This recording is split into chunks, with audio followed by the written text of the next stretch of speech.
ከንፈር ለከንፈር ይሳሳማሉ። ገና ከትሬኒንግ እንደመጡ ቁምጣቸውን እንኳን ሳይቀይሩ በደበዘዘው መብራት ውስጥ ኮሪደር ላይ ከንፈር ለከንፈር ይሳሳማሉ። ሾክ ሆኜ በቀጥታ የሄድኩት ወደ ሪሴፕሽን ነበር። ሪሴፕሽኗ እነሱ ብቻ ሳይሆን በጣም ብዙ ጥንድ ሴቶች አሉ። የሆቴሉ ግማሹ አልካ አይተኛበትም። ጥንድ ሆነው ነው የሚያድሩት። አንዷ ፍሬሽ ኳስ ተጫዋች እንደዚሁ ሲዳሩ አይታ እንዳንተ ደንግጣ ነግራን ታውቃለች። ለአሰልጣኞቹም ነግረናቸዋል። ግን መፍትሄ የለውም አለችን።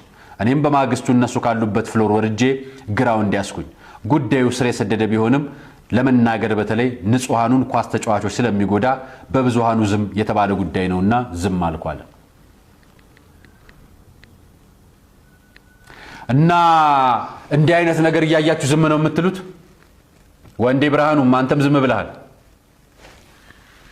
እንዳንተ አይነት ወንድም ዝም ሲል አላውቅም። ዝም ነው የምትሉት ማለት ነው ሁላችሁ። እና ልጆቻችሁ ኃጢአት ሲሰሩ ክፉ ሲሰሩ ዝም ነው የምትሉት?